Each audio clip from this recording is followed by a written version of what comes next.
Ora, sejam bem-vindos a mais um episódio do Café, Ciência e Fé. Hoje temos a segunda parte da nossa série sobre o caso Galileu.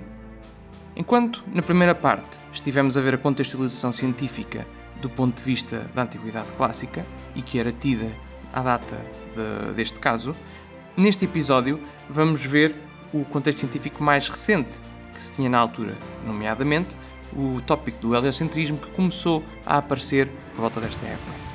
Se gostaram do último episódio sobre o caso Galileu, achamos que vão também gostar deste. E, se foi esse o caso, não se esqueçam de pôr gosto, partilhar e deixar o vosso comentário. Tudo isso são formas de nos ajudarem a continuar e a divulgar este podcast. Agora vamos passar ao episódio e, portanto, fiquem por aqui e esperemos que gostem.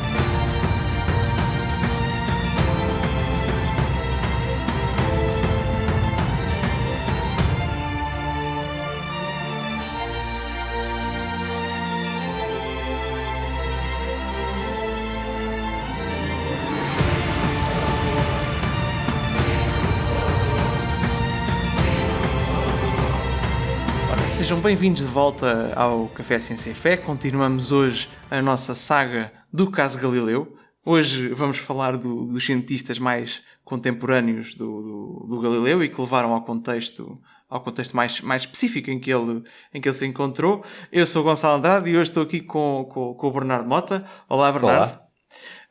Olá, Gonçalo. Então, Bernardo, hoje estamos a aproximar-nos da pessoa do Galileu, não é? Mas ainda não chegámos lá bem. Estamos um século antes do Galileu, estamos no século XVI e vamos começar pelo grande astrónomo Nicolau Copérnico, Exato. O astrónomo mais importante do século XVI e que é crucial, obviamente, para esta investida do Galileu, que investiu toda a sua carreira nisso, na defesa do modelo de Copérnico. Exato.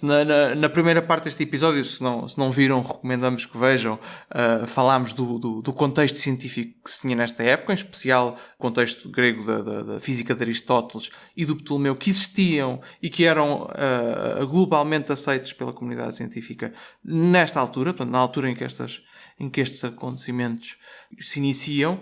E é aqui que surge esta figura do Copérnico, que vai propor esta coisa absolutamente extraordinária contra a física da época e contra um modelo compatível com a física da época que previa bem o movimento dos planetas e ele propõe este modelo completamente diferente e pouco intuitivo, que é o modelo heliocêntrico. Mas se cá começamos, quem é esta pessoa? Quem é este Nicolau Copérnico? Não é? O Nicolau Copérnico é um católico polaco que nasce numa família ligada à Ordem Terceira de São Domingos, foi aluno da Universidade de Cracóvia, foi aluno de Direito Canónico em Bolonha, um homem viajado, um aluno com meios e com capacidade e com possibilidade de se deslocar de universidade em universidade, deu aulas em Roma, aulas de astronomia, por volta do ano 1500, ele está no Jubileu em Roma, depois segue de Roma para Pádua e Ferrara, onde estuda medicina, estuda jurisprudência, portanto um ensino muito completo. Curiosamente, o Copérnico é médico, ele exerce medicina em Heilsberg, no começo do século XVI. Depois, em 1514, o Papa Leão X pede a opinião técnica do Copérnico acerca de como fazer a revisão ao calendário. Havia aqui um problema que se vinha a arrastar há vários séculos.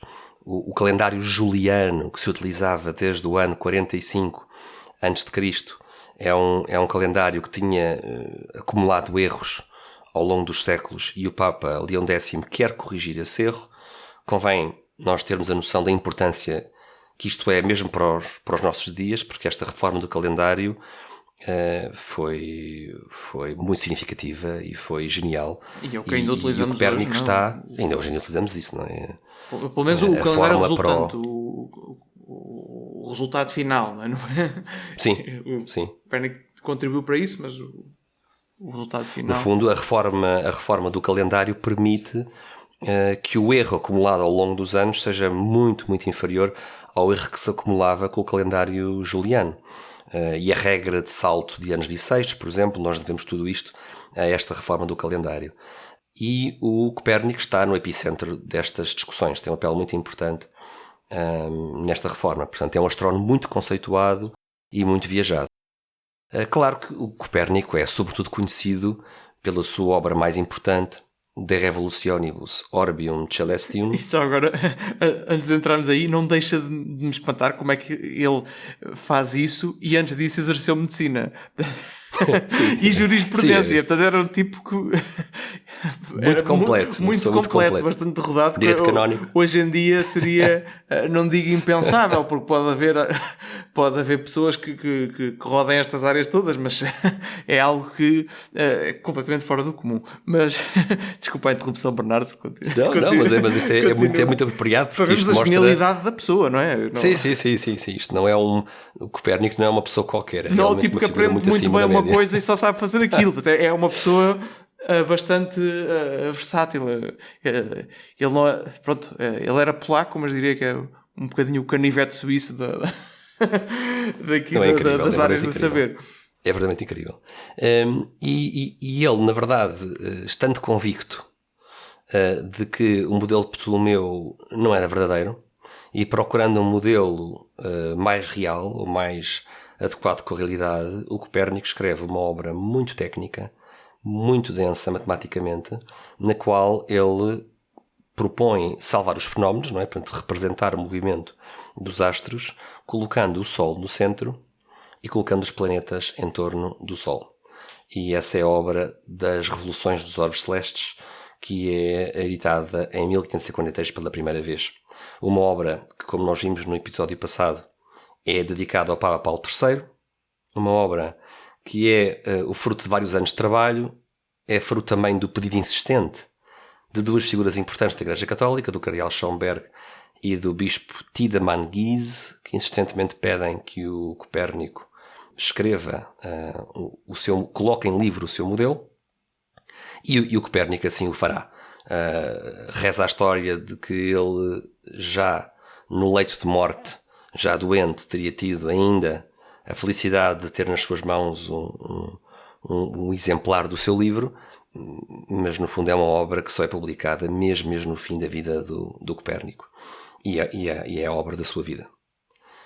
Eu acho que vale a pena, Gonçalo, nós citarmos o próprio Copérnico na introdução à sua obra das Revoluções dos Orbes Celestes, para ficarmos com a convicção do que é que o Copérnico pensa sobre a sua obra.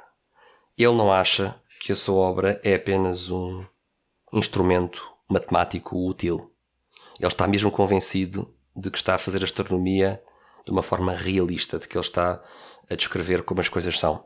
E também esta introdução que vamos agora citar mostra-nos que já havia vozes na altura, vozes críticas. E reparem, isto tem a ver com tudo aquilo que eu e o Gonçalo conversámos no episódio passado, não é, Gonçalo? Falámos bastante sobre o contexto. Esta distinção é importantíssima. A distinção entre o dizer que se está só a querer salvar os fenómenos, portanto fazer um modelo que me permita fazer contas sobre o movimento dos astros, mas que eu digo que não tem nada a ver com a realidade. Isto é só uma ferramenta útil. É completamente diferente de querer dizer, eu tenho uma explicação para aquilo que está a acontecer e este modelo, além de me permitir fazer contas, corresponde à realidade. A realidade é completamente diferente. É aqui um salto, no fundo, para aquilo que eram as divisões da época, não é? Dos astrónomos que só faziam contas para prever o movimento dos astros e dos filósofos naturais que estudavam as causas. Ele, no fundo, sendo astrónomo, está-se a infiltrar num domínio que não é o dele, ao estar a dizer isto. Mas, e o Galileu vai fazer isso. O Galileu vai fazer isso também, sim. Mas, é um daqueles pontos que eu acho que os historiadores ainda hoje discutem, não é?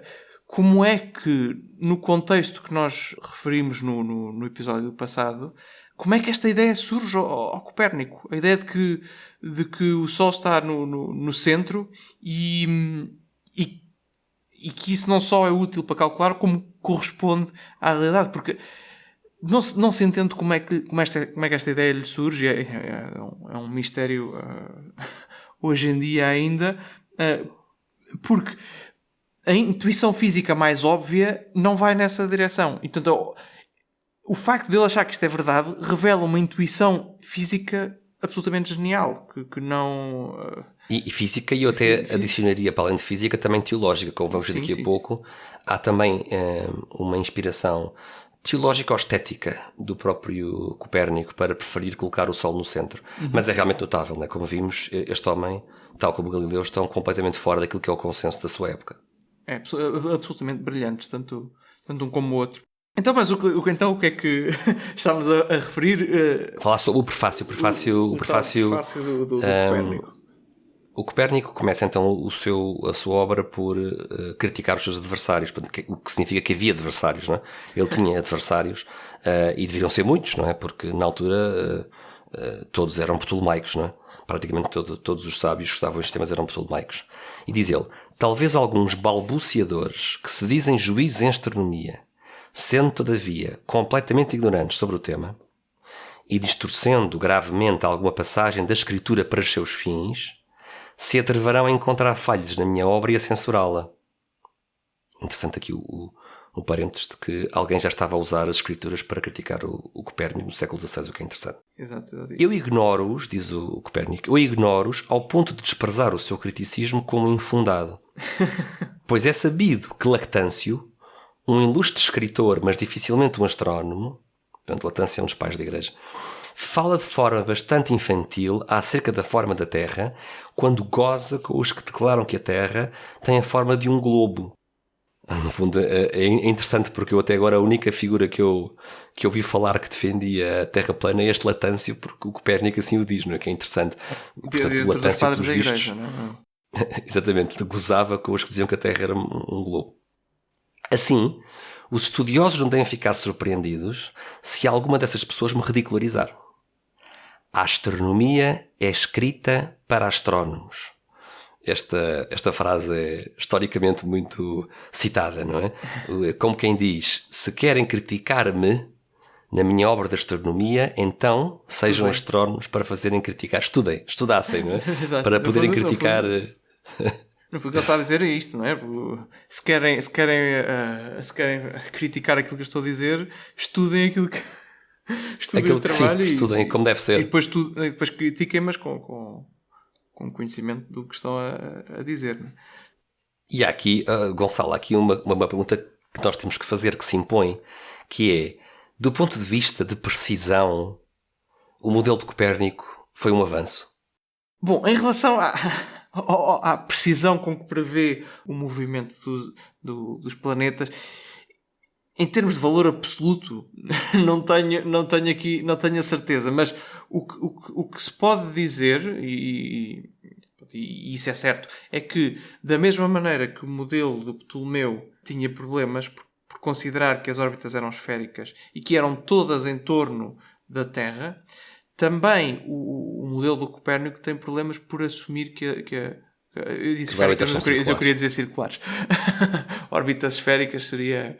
vistas no plano, não é? No plano do sistema solar ou todo um outro nível. Mas as órbitas eram circulares.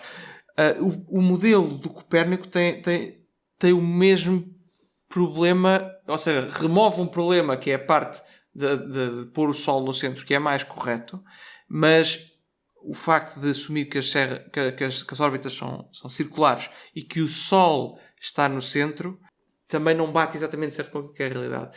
Ao ponto de haver astrónomos que criticavam o modelo de Copérnico por ser um modelo menos preciso do que o de Ptolomeu, não é? Que fazia previsões menos precisas. Sim, exato. Havia quem dissesse isso. Porque, de facto, na realidade, e aquilo que nós depois vamos ver mais à frente quando virmos o modelo de Kepler, é que nem um nem outro tinham razão. Portanto, no fundo, o Copérnico tem razão ao dizer que o Sol está mais no centro, mas com o Kepler e depois com o Newton, o que nós percebemos é que, por um lado, o centro, as órbitas não são circulares, a consequência do tipo de forças, da forma da força gravitacional para o movimento dos planetas é que as órbitas dos planetas são elipses e a elipse num caso muito particular, torna-se cada vez mais próxima de um círculo, mas no caso geral não é assim. E em certas ocasiões, dizer que a órbita circular é uma boa aproximação, noutras já não. E depois há a questão do facto do centro das órbitas não ser o centro do Sol. Pela interação e pela dinâmica do movimento dos planetas em torno do Sol, o centro das órbitas dos planetas não é, na realidade, o centro do Sol, mas é o centro, no fundo, é o centro de massa do Sistema Solar.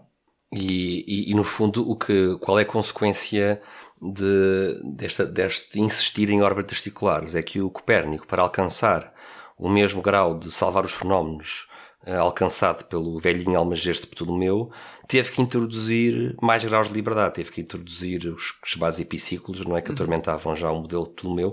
Ele teve que introduzi-los para conseguir obter mais precisão no seu modelo.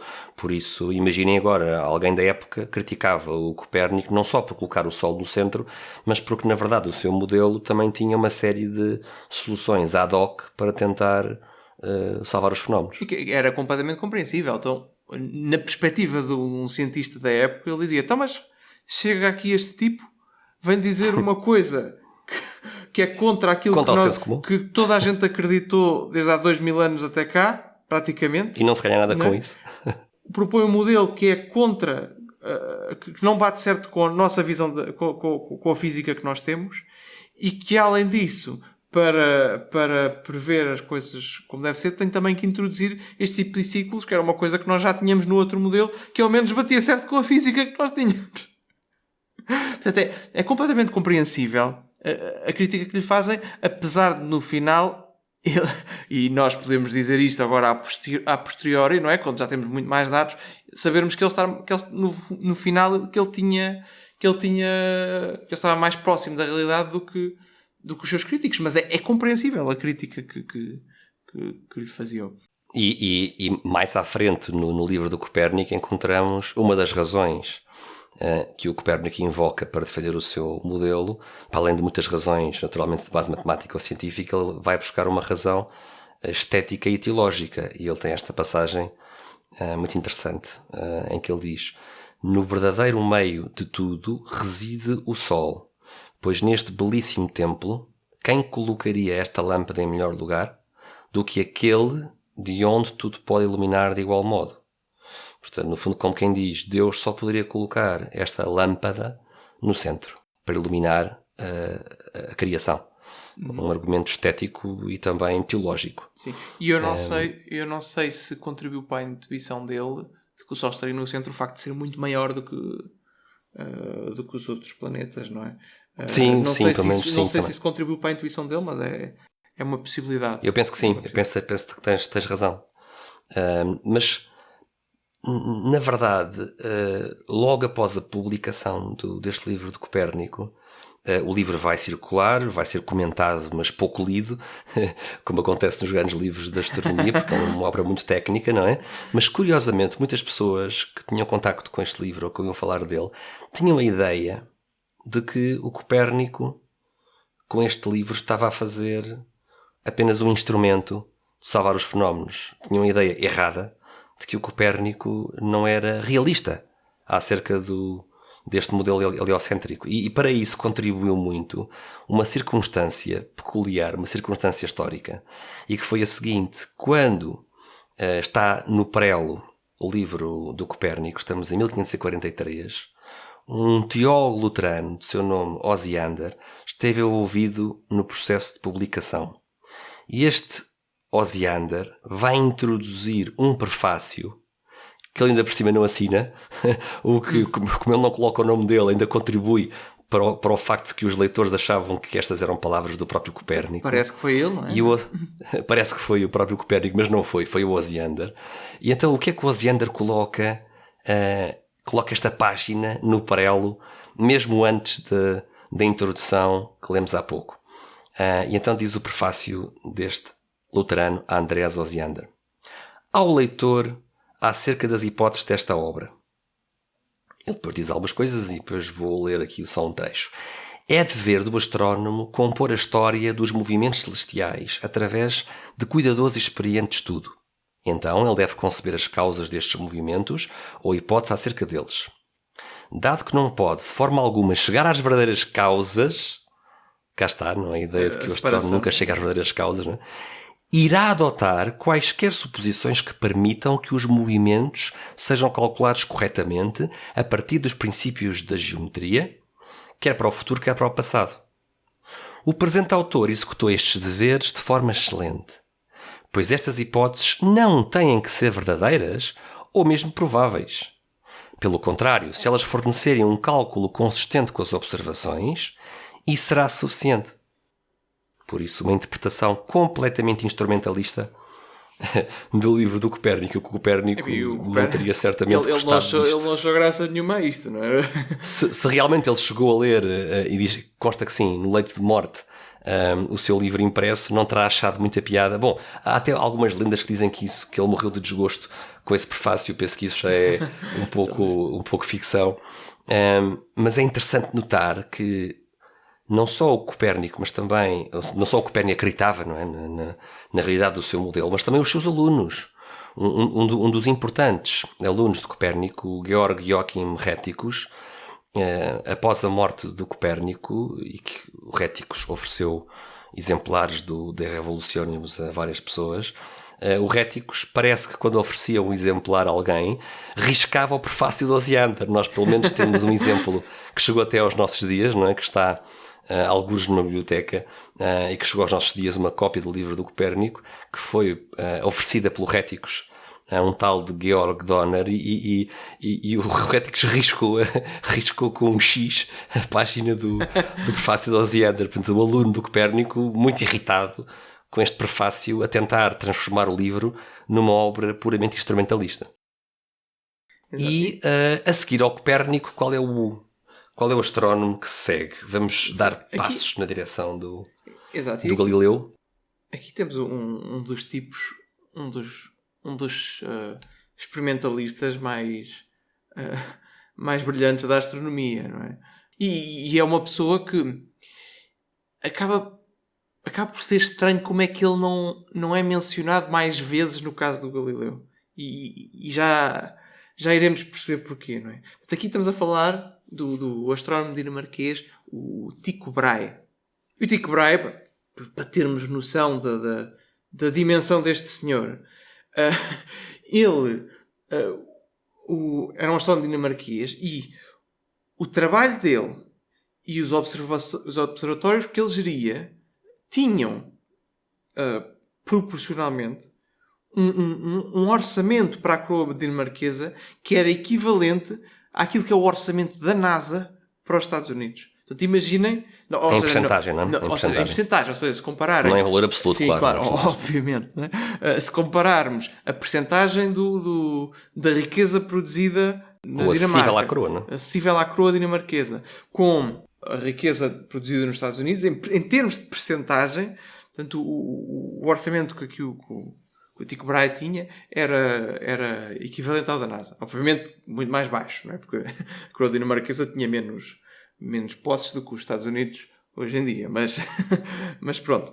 E o Tycho Brahe tinha, para além de ser de família aristocrática e, portanto, próxima da coroa e com acesso a estes fundos todos... Tinha capitais próprios também, não é?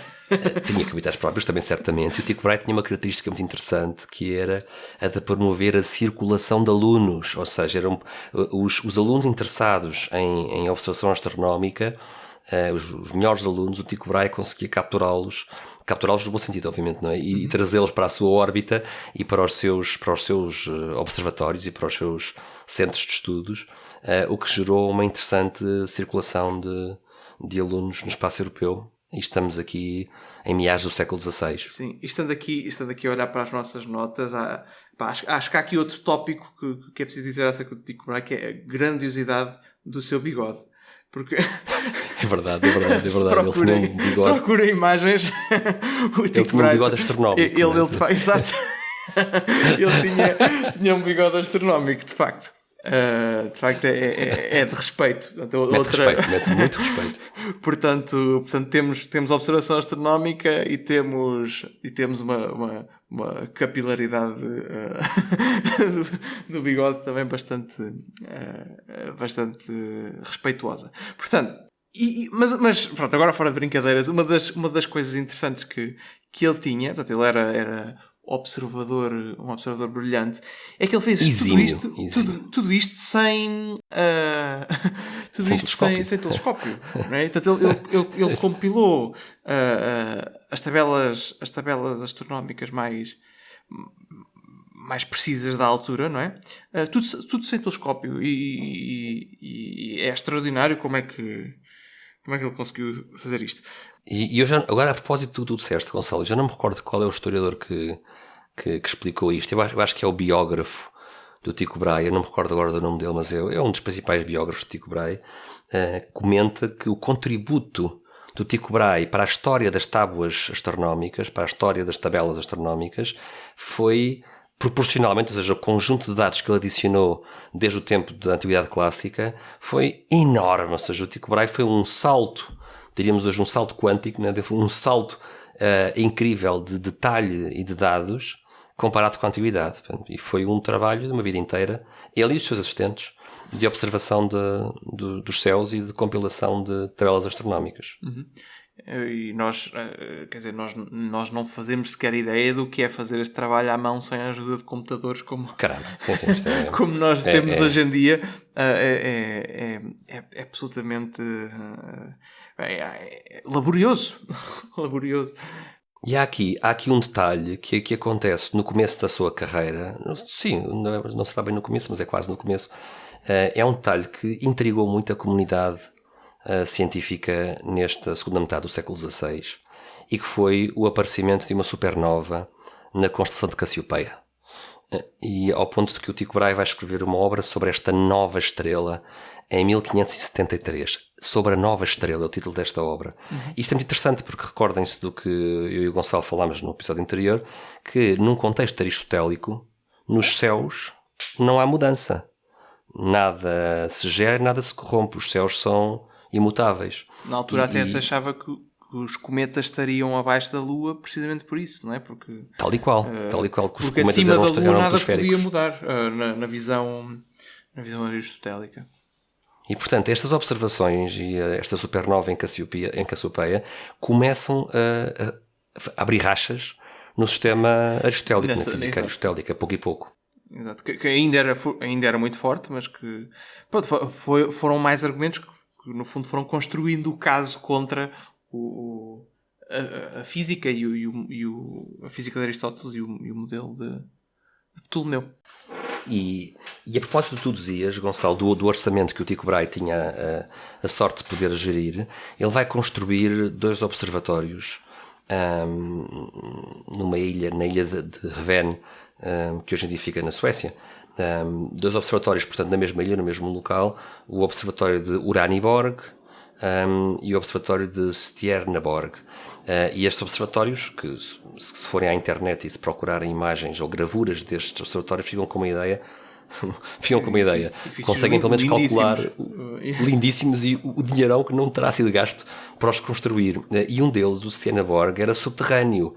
E agora reparem como isto faz sentido, porque na ausência de telescópio era necessário fazer observações no breu, não é, na escuridão, e ao ponto de que um dos observatórios era debaixo de terra, em que a luz noturna entrava por orifícios e era projetada na parede, e depois o Tycho Brahe construiu e descreveu e detalhou nas suas obras uma série de novos instrumentos de observação que ele inventou, ele e os seus assistentes, e que ele utilizava para medir as alturas das estrelas e para medir a posição dos astros. Realmente inacreditável. E por isso, quando nós pensamos na importância do Tycho Brahe, não podemos esquecer aqui um detalhe histórico muito importante.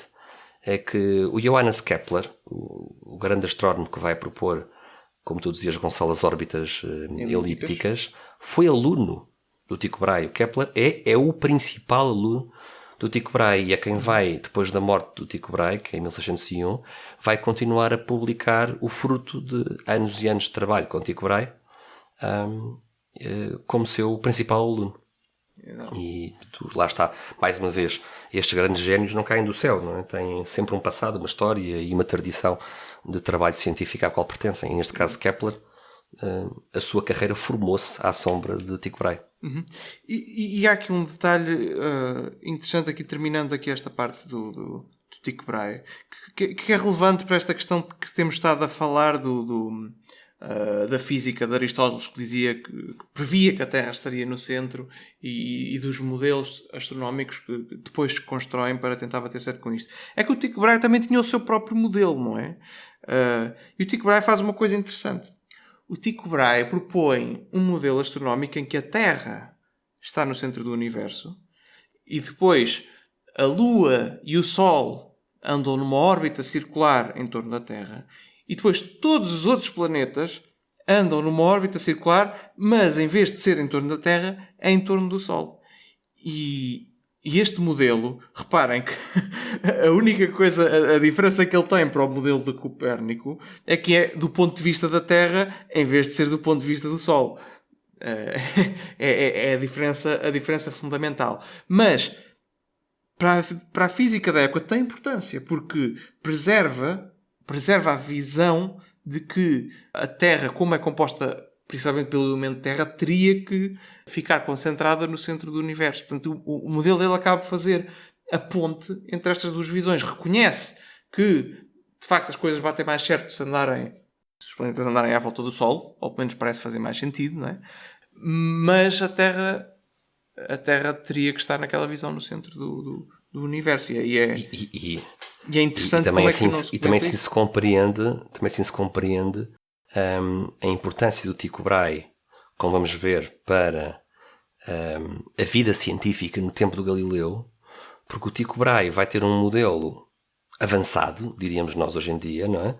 Que é geocêntrico. É um modelo superior ao de Ptolomeu. Já vamos perceber também nas próximas sessões que observações é que refutaram o modelo de Ptolomeu. Foi o Galileu que as fez. E que o Tycho Brahe torna-se, nessa altura, uma alternativa viável, cientificamente respeitável e geocêntrica. Coerente com a física da época coerente com a física geocêntrica de Aristóteles, etc.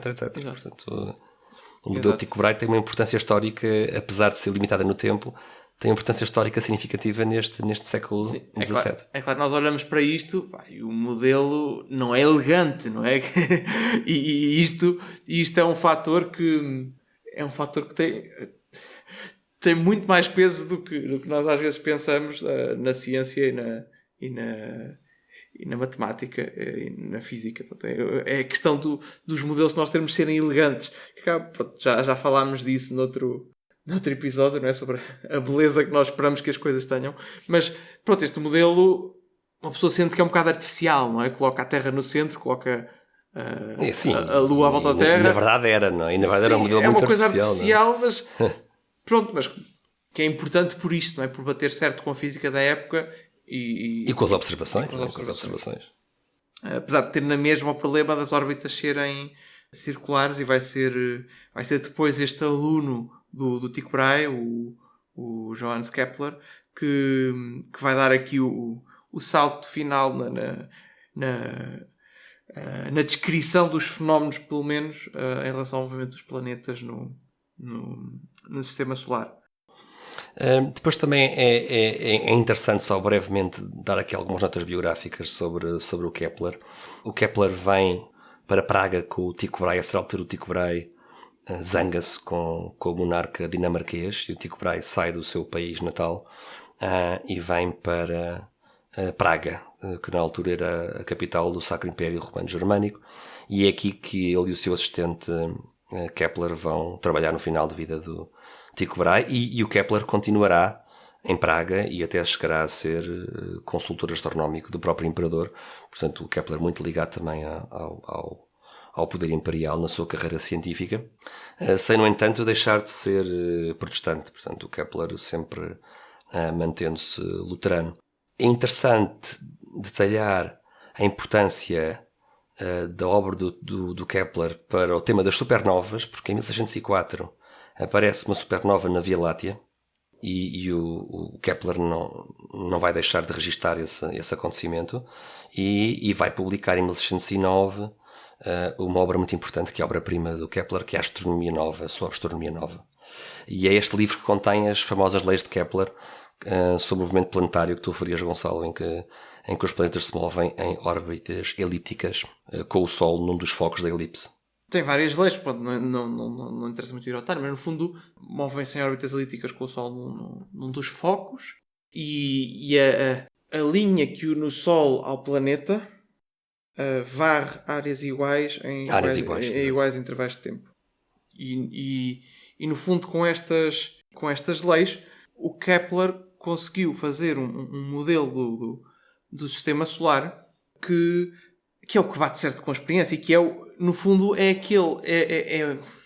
um modelo que só pode ser corrigido. É o modelo mais preciso que se tinha na altura, no fundo. Sim, mais preciso, sim, sem dúvida nenhuma. Um avanço significativo sobre o modelo Tycho Brahe e o modelo de Ptolomeu e de Copérnico. Pelo menos olhando exclusivamente nesta perspectiva de salvar os fenómenos. É um modelo que não explica porque é que o movimento é assim.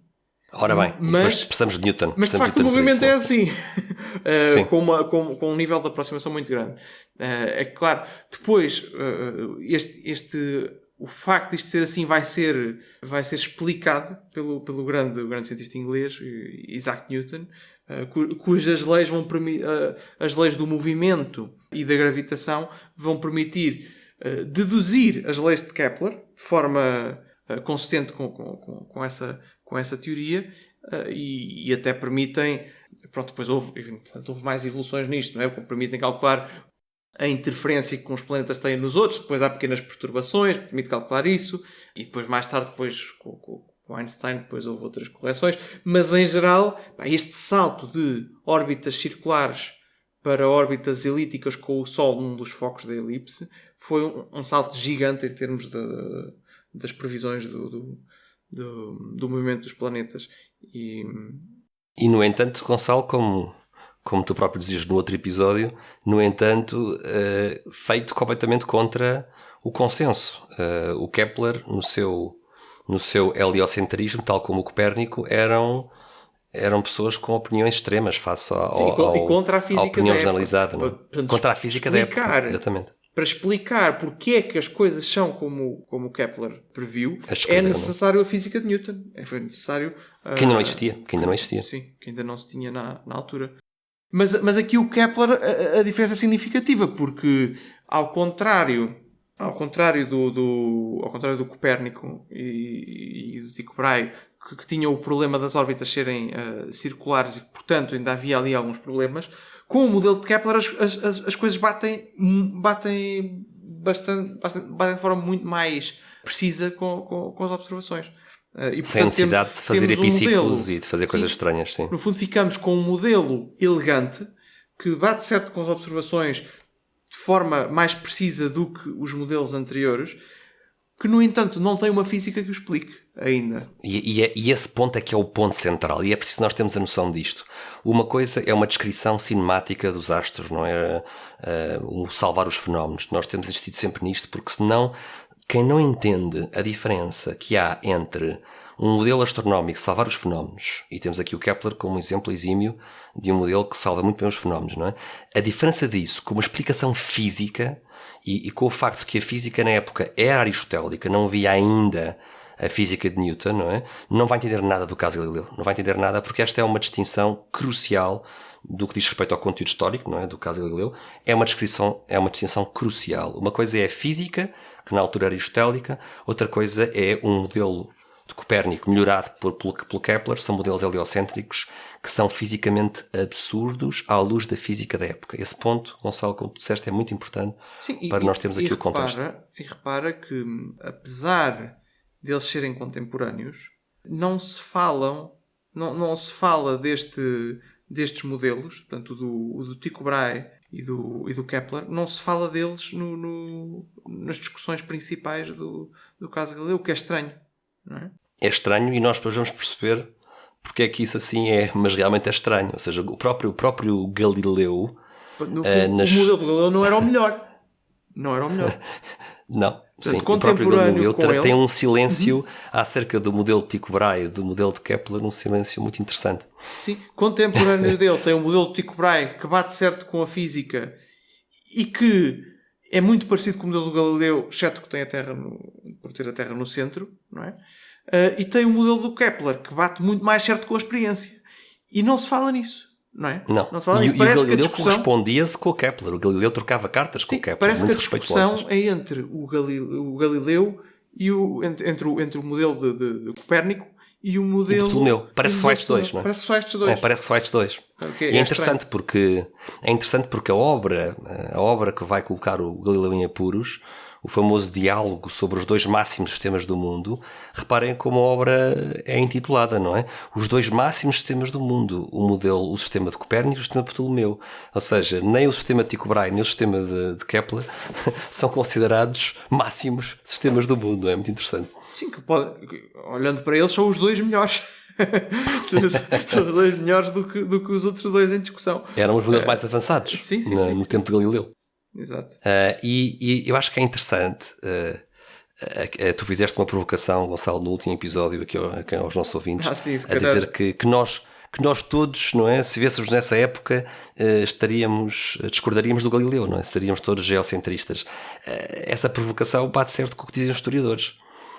O historiador Robert Westman, da Universidade da Califórnia, por exemplo, em San Diego, diz o seguinte: entre 1543 e 1600 não consigo encontrar mais de 10 pensadores que adotaram as principais teses da teoria heliocêntrica. E quem é que são estes 10 pensadores, diz o Westman? São o Thomas Digges e Thomas Harriot, em Inglaterra, Giordano Bruno e Galileu Galilei, em Itália, Diego Zuniga, em Espanha, falaremos mais sobre ele, Simão Stevin nos Países Baixos, e na Alemanha o maior grupo, o Réticos, que como vimos foi aluno de Copérnico, Michael Mastlin, o Christoph Rothmann e Johannes Kepler. Este é o grupo de 10 heliocêntricos entre 1543, o ano em que é publicado o livro de Copérnico, e 1600. Reparem bem o número escasso de pensadores heliocêntricos no virar para o século XVII. Exato. Não, e há razões para isso. Sim, não é? E com razões para isso. Portanto, uma das coisas que nós queríamos deixar claro aqui é que o facto de não se ter aceito o modelo do Galileu na altura teve muito pouco a ver com fé. Foi muito mais uma questão científica, porque a comunidade científica em geral estava contra ele, do que uma questão de fé. Depois, o resto é essencialmente intrigas nas cortes das diversas cidades, não é? É problemas políticos, problemas de influências e pronto, e a geral confusão que é normal aparecer nas sociedades humanas, não é? Que nós temos esta tendência para a asneira e para não fazer as coisas bem como deveríamos. Então vamos ver aqui alguns argumentos científicos que na altura eram usados, quer contra o modelo de Copérnico, quer a favor do modelo geocêntrico de Ptolomeu. Quais eram os argumentos de ciência que se discutiu na altura? Aqui existiam vários. Ou seja, existem vários motivos. Já agora deixo aqui também outra provocação. Já deixei no episódio passado, vou deixar aqui também, não é? A maior parte desafio os nossos ouvintes a pensarem nisto. A maior parte das pessoas que diz que a Terra se move diz isso porque aprendeu na escola. Eu desafio e certamente teremos ouvintes que saberão responder a isto, mas eu desafio as pessoas a pensar em porque é que elas acreditam nisso, não é? Se eu vos pedisse, chegasse ao pé de vocês e disse: ok, a Terra move-se, mas mostra-me porquê. Quais são as provas? Sim, quais são as provas? Como é que eu consigo ver que a Terra se move? Como é que isso se faz? A esmagadora maioria das pessoas não faz ideia. A esmagadora maioria das pessoas defende que a Terra se move porque aprendeu assim na escola. E no tempo de Galileu as coisas não eram diferentes. A diferença é que, em vez de aprenderem na escola que a Terra se movia, aprendiam que a Terra estava parada. E, portanto, com a mesma veemência que a maior parte das pessoas hoje, sem saber explicar porquê, defende que a Terra se move, na altura as pessoas defendiam que a Terra estava parada. Com a vantagem de que essas pessoas tinham o senso comum para acreditar que a Terra estava parada, não é? É o mais óbvio, é o que nós... Pronto, agora este bocadinho do episódio que nós vamos falar é nisto. Porquê é que as pessoas acreditavam que a Terra está no centro? Que a Terra não se move? E existem imensos motivos para isso. Portanto, além do senso comum, portanto, que é o que é óbvio, não é? Nós olhamos à nossa volta e isto... parece que é óbvio que está parado, não é? Compreendermos que a Terra se move é algo que exige um ato de fé nas observações e nos raciocínios dos cientistas, um ato de fé enorme. Sim, e a Terra move-se, portanto, no modelo de Copérnico, move-se com 2 movimentos, não é? O diurno e o anual, não é? E no caso do movimento diurno, o que as pessoas todas esperavam é que se a Terra se movesse em 24 horas em torno do seu eixo, tinha que haver ventos contrários, os corpos não podiam cair na vertical e no entanto caem. Sim, quando se dispara um projétil, não é? Os projéteis tinham que ter trajetórias afetadas por esse movimento da Terra, e isso não se verificava, não é? Os críticos do modelo de Copérnico diziam isso. Não, eles de facto têm, mas com as observações que se tinham na altura não era possível distinguir isso. Por exemplo, nós sabemos, não se detectava. Hoje sabemos que se nós atirarmos um projétil suficientemente longe, temos que ter em conta a rotação da Terra. Mas, claro. Mas na época não havia forma de existem detectar forças chamam-se forças de inércia, não é? Quando nós estamos num referencial que roda, existem forças que têm que ser tidas em conta no movimento dos projéteis. Por exemplo, a força de Coriolis ou a força centrífuga são forças que aparecem pelo facto de nós estarmos a rodar, mas que na altura não se conhecia, não se tinha uma descrição matemática desses fenómenos. E mais que isso, na física da época, na visão aristotélica, a tendência dos corpos é para ficarem parados. O que significa que se eu tiver um corpo em movimento, se eu não fizer nada, ele vai parar. Que é bastante intuitivo, porque é o que acontece normalmente. Ora, nós hoje sabemos que o facto pelo qual isso acontece é por causa do atrito, porque na realidade um corpo sobre o qual não se exerce nenhuma força, a tendência dele é continuar com velocidade constante. Isto é o que se chama a lei da inércia, que foi desenvolvido ao longo dos séculos. Depois vamos falar disso. Mas o primeiro contribuidor para essa lei, assim, de forma mais notável, foi o Galileu. Houve alguns sábios medievais a falar disso também, mas assim, de forma mais rigorosa foi o Galileu. E quantificada, né? Quantitativa. Sim. E para além destes argumentos, não é, do movimento dos projéteis e dos corpos, não é? Então já falámos da física aristotélica, que dizia que os corpos térreos vinham para o centro, não é? Sim. Portanto, o principal argumento astronómico.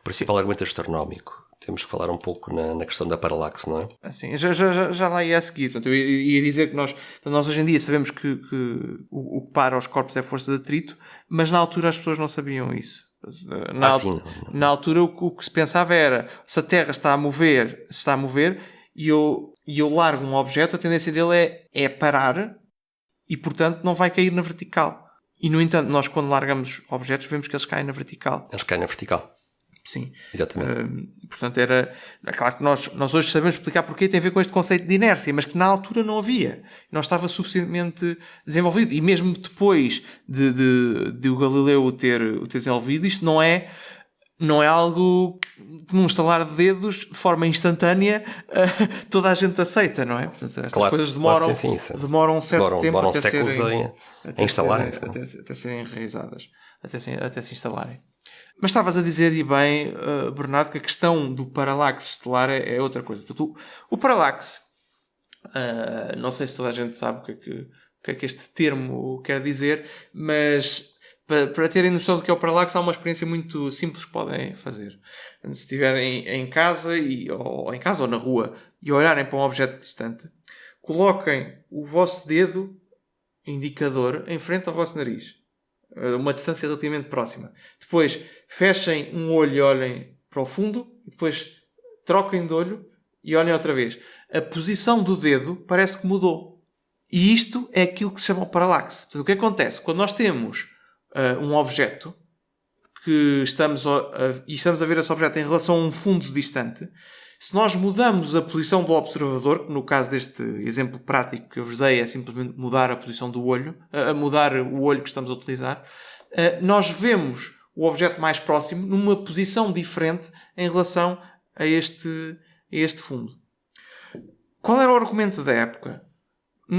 Se a Terra se movesse em torno do Sol, nós, quando olhamos para as estrelas distantes, deveríamos observar um efeito deste estilo. Portanto, a posição das estrelas deveria mudar quando eu estou num dos lados da órbita e quando estou no outro.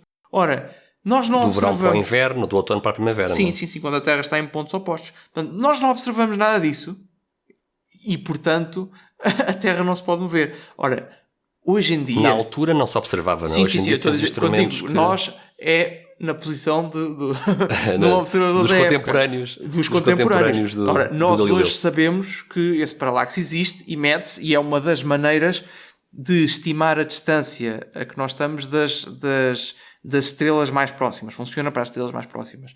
Agora, esse efeito é tão pequenino, porque as estrelas mais próximas estão tão distantes, que era impossível de observar na época. E, portanto, o que é que eles diziam? Como nós não observamos isto, significa que a Terra não se move. A Terra não está a mover-se em torno do Sol. E para termos uma noção até quantitativa do que é que isto quer dizer, a estrela mais propícia para mostrar paralaxe é a estrela Próxima Centauri, que é mais próxima da Terra, que faz parte do sistema Alfa Centauro. E para termos uma noção do que é que isto quer dizer, a paralaxe é uma paralaxe na escala dos arcosegundos, 0,76 arcosegundos, e por isso o tipo de desvio que nós tínhamos que observar de verão para o inverno era é absurdamente pequeno. Para ter uma ideia, é 0,00008% da circunferência. Ou seja, isto era intetável para os instrumentos da época durante séculos. Para quem não sabe o que é o arco-segundo, imaginem um círculo. Nós partimos o círculo em 360 e temos 1 grau. Portanto, isso é 1 grau. Portanto, se nós partirmos 1 grau em 60, temos 1 minuto de arco. E se nós partirmos cada um desses bocadinhos em 60, temos 1 segundo de arco. Portanto, estão a ver... Exato. Estão a ver o tamanho do desvio de paralaxe. O tamanho do desvio de paralaxe que se tinha que observar era impossível. Da estrela mais próxima. Da estrela mais próxima. Que é aquela que é suposto exibir maior paralaxe, não é? Sim, não se esqueçam do exemplo as outras têm um paralaxe, do polegar que estavas a dizer, não é, Gonçalo? Tem um paralaxe muito mais pequeno. Vê-se a paralaxe com objetos mais próximos, não é? Portanto, a precisão de medida que era preciso ter para se observar este paralaxe era impossível de ter na época. E, portanto, era perfeitamente normal que a conclusão deles fosse o paralaxe não existe. Não é? Era compreensível. Ou então, sabendo o erro da medição, nós conseguíamos dizer, ok, se o meu erro é este e eu não observo paralaxe, significa que o paralaxe é no máximo o valor do meu erro. E pegando nesse valor e fazendo a estimativa da distância, dava uma distância enorme. Que é o que significa de facto, a distância é enorme. Mas essa distância parecia impossível. Parecia algo era completamente inimaginável para a visão que se tinha na época. E portanto, isso não contribuía para dar credibilidade a modelos em que a Terra se movesse ou não estivesse no centro do universo. E até é interessante juntar aqui um detalhe que nós não vamos agora detalhar de forma alguma, mas juntar só aqui este facto. Mas um dos grandes astrónomos da geração logo a seguir à do Galileu, que é o Giovanni Battista Riccioli, criticando com argumentos científicos as ideias do Galileu e criticando o modelo de Copérnico, utilizou observações no telescópio. Nós temos de ter noção disto. Não todos, mas alguns dos críticos de Galileu, entre eles os mais brilhantes é o Riccioli, criticavam o modelo de Copérnico e o trabalho de Galileu acerca do modelo de Copérnico, usando observações com o telescópio. Mas qual era a situação complicada, até um pouco trágica da época da tecnologia de construção de telescópios? É que as lentes utilizadas por estes telescópios introduziam um efeito de distorção óptica que faziam com que os discos das estrelas, os discos estelares, estivessem exageradamente ampliados face à realidade. E naturalmente o Riccioli não sabia isso e foram necessários muitos anos para se perceber que havia esse problema óptico. Portanto, toda a gente estava a ver as estrelas maiores do que elas realmente eram, não é? Mas isso permite-nos compreender que na altura havia argumentos astronómicos de força contra o modelo de Copérnico, em que astrónomos observavam as estrelas e o seu tamanho, faziam cálculos e contas e diziam que havia problemas graves no modelo de Copérnico usando observações astronómicas. Portanto, reparem como esta história é complexa e é tão diferente da leitura simplista que por vezes nós lemos acerca do que se passou com o Galileu. Exato. Eu acho que em termos de argumentos científicos da época contra o modelo de Copérnico, nós já percorremos aqui uma série deles. Eu acho que, como este episódio já vai longo, Gonçalo, acho que podíamos terminar este prelúdio ao Galileu, né? Portanto, esta geração que vai do Copérnico até ao Kepler, passando pelo Tycho Brahe, partilhando com os nossos ouvintes alguns detalhes acerca de quando é que finalmente se provou que a Terra se movia, né? Porque, na verdade, podemos ter a ilusão simplista de que o Galileu tinha provas de que a Terra se movia em torno do seu eixo, em torno do Sol. Mas, na verdade, o Galileu não provou.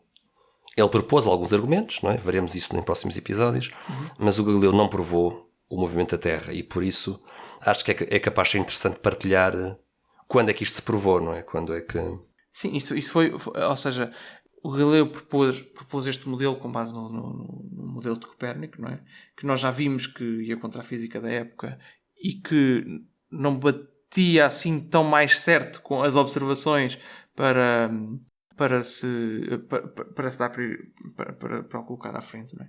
Mas de facto, observar que a Terra se move é algo bastante complexo. Este é outro desafio que deixo ao nosso ouvinte explicar.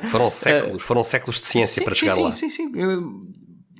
É perguntar às pessoas, mostra-me como é que eu vejo que a Terra se move, não é? Que não é nada trivial, mas é uma história interessantíssima e acho que nós agora vamos só listar, mas uma das nossas ideias aqui para o podcast é depois fazer episódios em que explicamos em detalhe estas ideias e como é que isto funciona.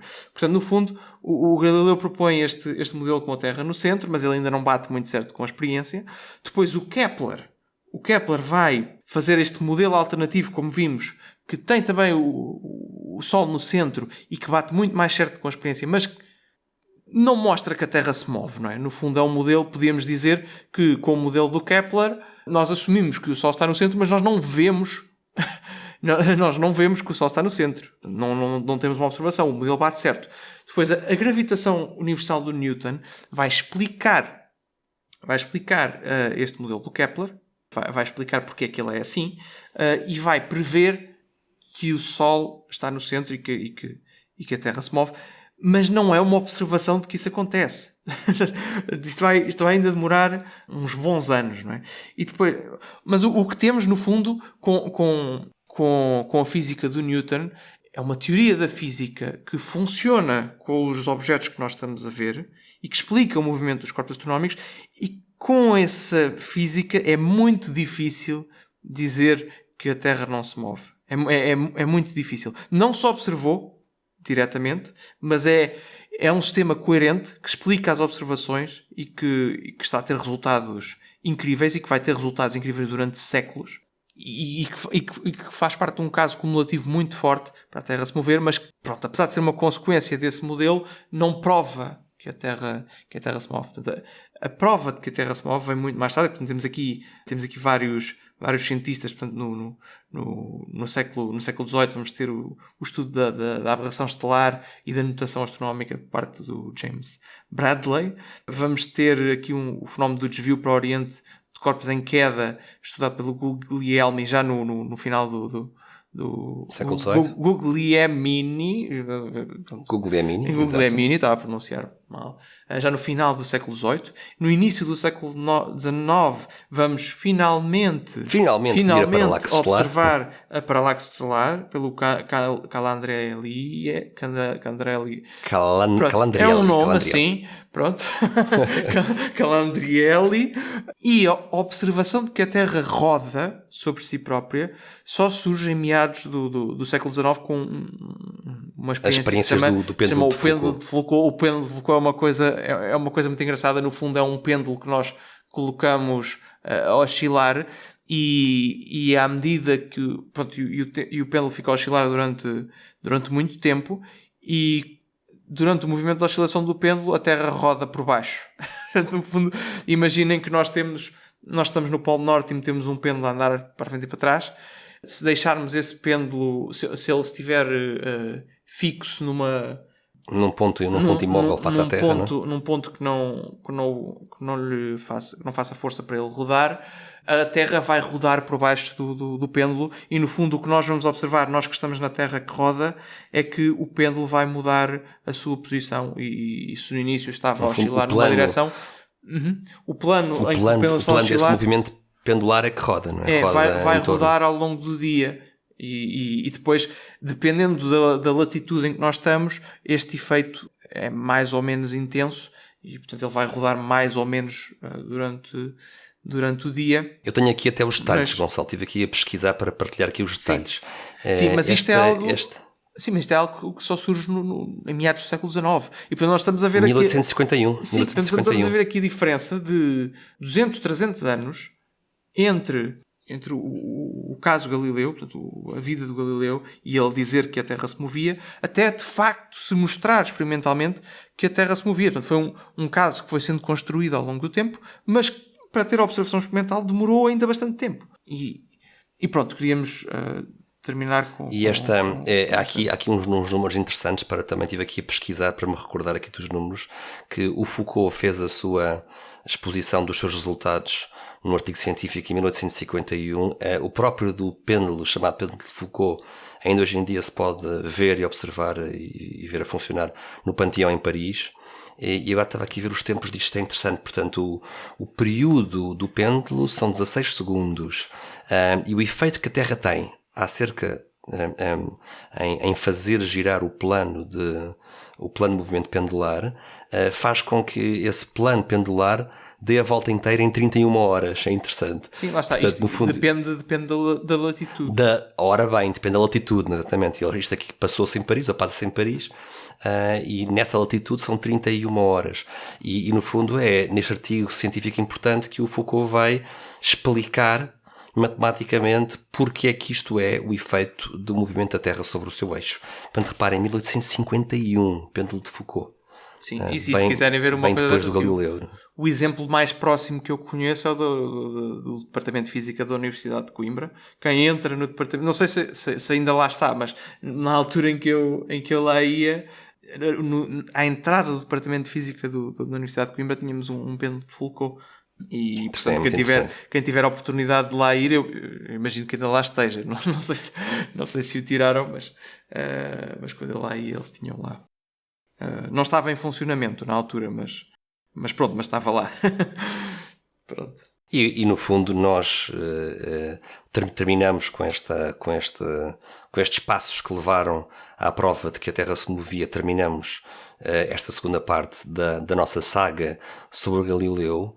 Na próxima vez vamos falar sobre o próprio Galileu. Na terceira parte vamos começar a falar sobre o próprio Galileu e sobre o começo da sua carreira científica. Mas eu acho que, Gonçalo, ficou claro com estes 2 episódios que nós fizemos, com o primeiro e com o segundo episódio, que é preciso ter muita humildade pela sabedoria que recebemos da Antiguidade Clássica e, sobretudo, tentarmos colocar no contexto científico de cada época é crucial para perceber os acontecimentos históricos. Leituras simplistas raramente têm em consideração o contexto histórico dos acontecimentos. Exato, é aquilo que esperamos. A ideia destes 2 episódios era precisamente isto: é de mostrar a complexidade do caso Galileu, dar o contexto científico, não é? E mostrar que, do ponto de vista de rejeitar o modelo do Galileu, na época era muito mais uma questão de ciência do que uma questão religiosa. E o que nós vamos ver... teológica, sim. E o que nós vamos ver ao longo das próximas partes desta nossa saga é que é precisamente isso. Vamos ver que intrigas e que situações é que tiveram que acontecer para que esta confusão se gerasse, não é? Porque aquilo que seria simplesmente um debate científico que ia demorar alguns anos até se estabelecer, até se chegar a uma conclusão final, acabou por dar aqui um bico de obra. Sem dúvida. Com nós, imensos mal-entendidos e confusões. E nós tivemos só a falar de ciência. Nós tivemos só a falar de astronomia, não é? De ciência, de física aristotélica, na primeira e nesta segunda parte, não é? Da astronomia. E que quase que quem nos ouve pode pensar que o pano de fundo para o caso Galileu é este, é a astronomia e a filosofia. Bom, é parte do pano de fundo, porque, como vamos ver, há toda uma série de níveis de análise que têm que ser feitos, de política, de geopolítica, até mesmo de história militar, de diplomacia, de arte, de literatura, de escrituras, sem dúvida, de teologia e de intriga palaciana, que vão ser cruciais para compreendermos como é que o Galileu, por um lado, subiu tão alto na sua carreira, mas depois também desceu tanto e tão depressa. Portanto, o apogeu e a queda de Galileu, porque é que foram dois movimentos tão dramáticos. No fundo, estão relacionados, não é? O Galileu tem um pico na sua carreira impressionante, não é? E depois tem uma queda tão impressionante como a sua ascensão. E vamos poder perceber como é que isso aconteceu. E, portanto, só aqui concluir que estamos em todos estes casos que nós fomos falando e espero que o nosso entusiasmo tenha conseguido traduzir isso para os nossos ouvintes. Estamos a falar de cientistas brilhantes, mas todos eles, desde o Aristóteles não era bem cientista, não era um filósofo da antiguidade. Sábios e cientistas e filósofos brilhantes. Portanto, Aristóteles, Ptolomeu, o próprio Copérnico, o Galileu, tudo cientistas brilhantes. Portanto, estes mais antigos já que estabeleceram naqueles que estes mais antigos que estabeleceram um modelo que durou milénios e que explicava muito bem os resultados, e depois Copérnico, Galileu, que vem e que tem esta intuição brilhante do cientista extraordinário que apesar de ter uma ideia que vai contra o consenso, tem aquela intuição física de que as coisas se calhar não são assim e conseguem propor estas ideias e defendê-las e em paralelo com isto e sem nós entendermos muito bem porque é que não vem mais à baila aqui. Temos também como referimos, o Tycho Brahe e o Johannes Kepler que também tiveram um papel. Mais, Gonçalo, e um sem fim de homens de ciência, dos quais a história popular não fala, como por exemplo Giovanni Battista Riccioli, que falámos brevemente hoje acerca das suas observações astronómicas feitas com argumentos astronómicos contra o modelo de Copérnico e contra o trabalho de Galileu. Estamos em 1651, quando o Riccioli publica o seu livro mais importante, o Almagestum Novum. Recordam-se que o Almagesto era a obra-prima de Ptolomeu, não é? Então temos aqui Riccioli a propor um novo Almagesto. A importância desta obra foi enorme para a história da ciência e, no entanto, quase ninguém fala do Riccioli. Portanto, a história da ciência também, por vezes, o conhecimento popular que se tem da história da ciência, por vezes, é muito injusto face a estes heróis sobre os quais se fala tão pouco, não é? Figuras que quase que se perdem nas areias do tempo, não é? E que absolutamente não se fascinante. Absolutamente fascinante. Pá, e pronto, espero que tenham gostado. Esperamos que tenham gostado. E portanto não percam os próximos episódios nos próximos capítulos desta saga do caso Galileu. E pronto, esperemos que tenham gostado e não percam os próximos episódios desta saga, porque nós cá estaremos para explicar os detalhes do caso Galileu. E prometemos que da próxima vez, na terceira parte, vamos falar sobre a vida do Galileu. Vamos entrar mesmo na vida do Galileu. Já temos 2 episódios e ele ainda não surgiu. Bernardo, obrigado por este bocadinho. Obrigado, Gonçalo. E até à próxima.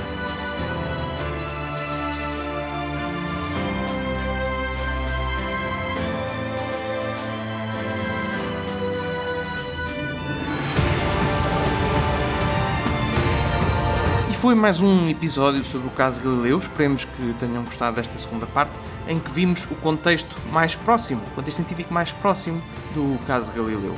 Em breve vamos voltar com a terceira e com o resto das partes desta minissérie, em que vamos ver exatamente o que é que aconteceu com a história do Galileu, como é que se desenrolou a sua vida e o que é que levou o caso a desenrolar-se como se desenrolou. Não se esqueçam de seguir, pôr gosto e partilhar o nosso podcast. O Café Ciência e Fé volta em breve com novos temas, sempre a mostrar a harmonia entre a fé e a razão. Até lá, fiquem bem.